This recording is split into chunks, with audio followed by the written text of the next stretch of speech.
You didn't know what's going on. There it goes. Ooh, oh my God, I heard it. You heard that one. Wow. Right? Yeah. That was amazing. And you see the twitching now, Oh, yeah. right in there. So extension It's is okay, a bad sweetheart. position It's for okay. him. Good job, boy. You can see all that twitching right through here. He's fixing you. Take a breath, Max. Everybody watching, take a breath.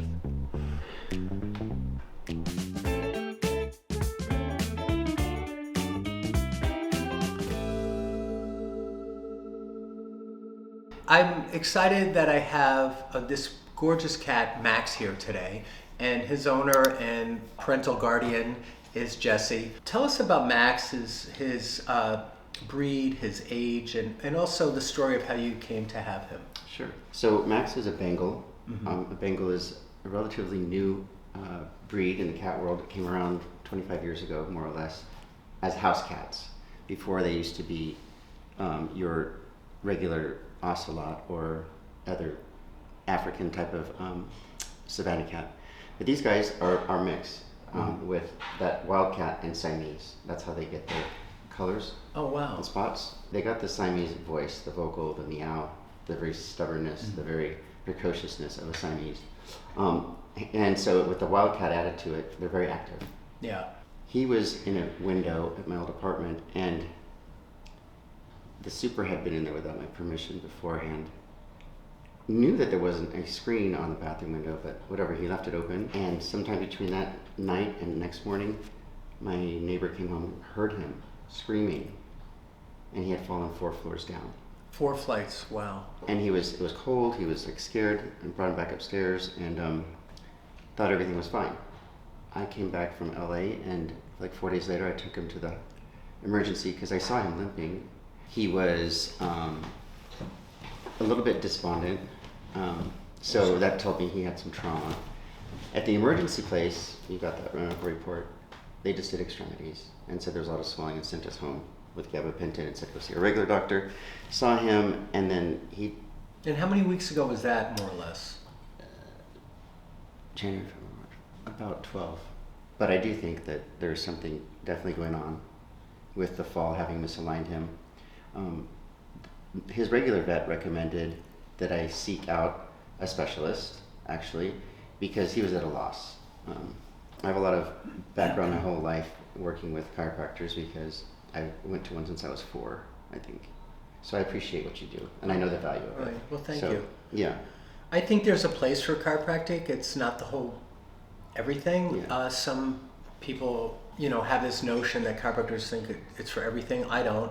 But I think it does have its place, and I always encourage, especially pet owners, to work very closely with your vet, and especially if you come to a place with your vet that says, okay, now the thing to do is these gabapentin, painkillers, muscle relaxers, and that's as far as we've gotten, because they've already checked the x-ray, they've already done the lab work, they've already done the blood work and said this is as far as we can get. Yeah. That could be a good place for me to step in. I think there's no harm for having someone bring their pet to a qualified animal chiropractor. So I'm glad you guys are here today. Thank you. I think I do have value I can add, and I'm going to do my very best. Do I have permission to work with you today, Max? Would it be okay if I do a little checkup on you?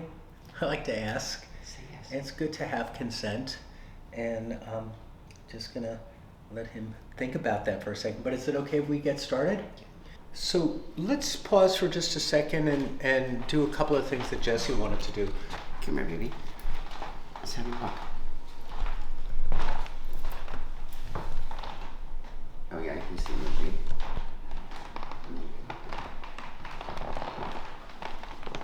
So I'm seeing the back right hesitant, and he's definitely limping. He picks up the leg like this, and I'll walk away from you so you can see it also. This is the limp that I saw.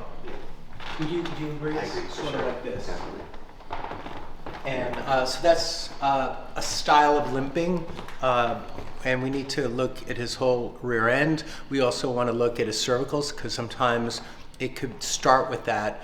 A cat or a dog, a quadruped could jump, and as they land, they whip their neck, and that could start a cascade of issues that even go down to the rear end. He just left the editing room and now he's walking around again.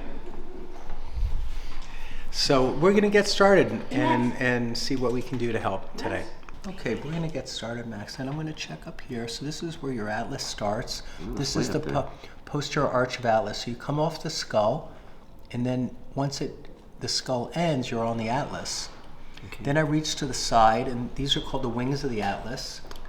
All the way out there? Yeah, they're all the way out. So this is, you can feel the bony protuberances of the transverse process of the atlas. But we're often calling it the wings of the atlas because they look like little wings. Good job, buddy. And I also look for the space between the end of the occiput and the edge of the transverse process or the wings. The left side has a nice gap. The right side is wedged tight. So the right wing is superior towards the occipital skull. And I'm going to drag it down a little bit and just hold that spot and give him a second to feel that, and then I'm going to pull down a little bit. There it goes. It's okay, baby. It's okay. A little more. You were tricked, huh? You didn't know what was going on. There it goes. Good job, Max.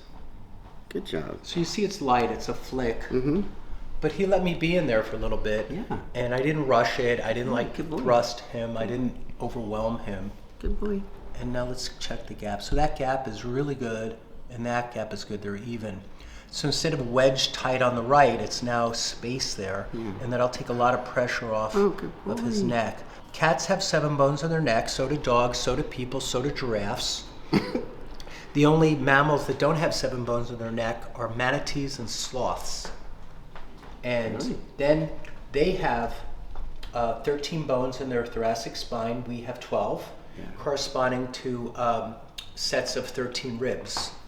And we have 12 ribs, or 12 sets of ribs, because we have right side, left side. Then we have 5 lumbars, they have 7. Dogs have 7, horses have 6. Horses have 18 bones here, but dogs and cats have 13. So I'm coming down the neck now, and I'm trying not to crowd him, so you notice I'm not hovering over him, because cats know exactly where I am. And so if I just start leaning my whole body like an umbrella over him, that's going to create more stress. And I'm also not facing him. I'm not squared up to him because it's a lot gentler for my body language to be profile as opposed to squaring up and being more intimidating. And he's starting to get used to me, so he's kind of hanging in there. Good boy. And I'm coming down. There's a little something here at T6, so I'm going to just lean in. And one more. That's a tender spot there. That's a good spot. Good boy. Good. Good boy. I'm going to come down. We can back this up also with a little bit of a percussive instrument I have for adjusting. So I can just follow him in the position he's in. I don't have to change his position. And now we're through the thoracics, moving towards the lower thoracics. And here's a little spot. This would be T9. Oh wow, all the way down there. Yeah. Got it. He's letting me do a lot. Good boy. Very proud of you. Now, we're almost at the lumbars. Hold on. Huh? Hi. I'm finished, Kate. I'm finished. Good job. Okay, this is where it gets bad. Here we go. So this is... Oh my God, I heard it. You heard that one. Wow. Right? Yeah. Good job, So that Max. was his lumbar. That was his lower lumbar. You could hear that, right? Yes. That was amazing. Good. Wow. I like that one. Good job, buddy. Because he relaxed, he let go. He let go. I'm so proud of you. So let's get on the right hip now. And so I'm feeling different structures. So here is a little bit of the femoral head where it meets the acetabulum. And I'm following the thigh down. There's a twitch here. Yes. That's the twitch you felt, right? Yeah. A little spasming, like it's fluttering like this right here. So I'm gonna find that muscle here. So now I'm digging my finger under, looking for the iliopsoas muscle, the hip flexor, because that will change his ability to bring the knee forward through forward propulsion, because it flexes the thigh up. I'm feeling it down here. Now you could feel it move, yeah. Good and I'm boy. on that twitch You'd be right a now. good boy. You'd be a good boy. You're doing So I'm good. just going to hold this for a minute. You're doing so good. I'm putting about as much pressure as if you had a grape on the kitchen counter and you're holding with your finger with enough pressure but not breaking the skin of the grape. Okay. So you're dimpling it but not popping right through and breaking the grape. So it's a decent amount of pressure. May I do your arm? Oh, he's relaxing. So like, yeah, I'm like this, Yeah. but not too much, not too little. Mm-hmm. If I don't do enough, Good job. nothing happens. And it's going to take a little time. I'm sorry if you're bored waiting for this, but not at all. But we hold it and hold it and hold it. I'm watching his tail, I'm watching his breathing, I'm watching his eyes, You're good. and I'm just on this spot. All the way down his leg. Yeah, and you It's can feel it go amazing. all the way down. So I'm on a very key spot because you can feel it all the way into his foot, right? Yeah, right into this is a Yeah. muscle that runs down here, right? Yeah. Whatever it is, yeah. And the nerves go straight down. Good baby. Now the glute has lost a little muscle tone on the right, and it's been 3 months, but that'll come back. And now again around the hip socket, his hip is in, so his hip is not misaligned. But there's a muscle spasm around the hip, so while I'm doing the psoas, I'm also going to work around the head of the femur and just help that a little bit. Now my finger's really deep. I don't know if you guys can see, but I'm all the way Yeah. up to like 1.5 knuckles. So I'm about 2.5 centimeters, which is an inch. 2.5 centimeters is an inch, deep into that inside. So I'm really underneath here, inside the hip. Let's bring this leg into extension a little bit. So I'm going to grab his thigh, and I'm going to just pull it long. Oh, it's okay. Yeah, it doesn't want to go that way. There we go. Good job. Good job, Max boy. Good job. Good boy. And you see the twitching now, Oh, yeah. right in there. So extension It's is okay, a bad sweetheart. position It's for okay. him. Good job, boy. You can see all that twitching right through here. He's fixing you. Take a breath, Max. Everybody watching, take a breath. This is a percussive instrument. I want to adjust a little into there. Good boy. Good boy.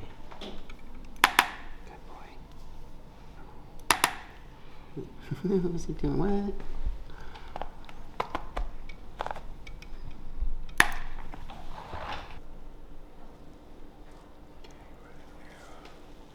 I'm going to push a little bit down on this.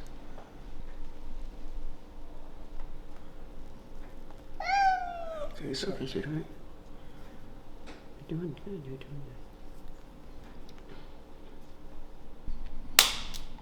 good. It's okay, buddy.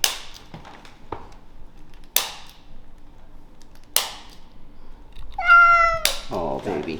okay, he's done now. All right, thanks, Max. So, Max, I did a lot on your hip, on your iliopsoas. I released your right atlas, superior atlas on the right. You had a little bit in your withers, your upper thoracics, but around T5, T6. We also found something in your thoracolumbar junction, and then I did posterior base on your sacrum and a lot of stuff on your right hip. Did you get all that? Yeah. So let's put him down again. I expect he's going to take a day or two to really see what we did from today. So we'll probably check back with you in 2 days and ask what you're seeing. Someone like Max might need a few adjustments because he's been limping for 3 months. Yeah. That's a long time. And I think he really was pretty badly injured when he had that fall.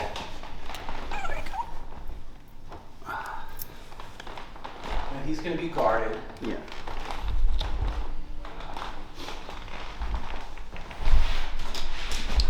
Good boy, Max. I'm so proud of you. Let's just try not to climb on things. Oh my god. Go knocking yourself out of adjustment. Come on. That's amazing. Really amazing. Just, wow. And you felt safe, right? Like it was gentle and 150%. Yeah. Absolutely. So we'll see how he does, right? He's such a great cat. please leave Max a comment and encourage him to feel better. Here we go. So this is. Oh my God, I heard it. You heard that one. Wow.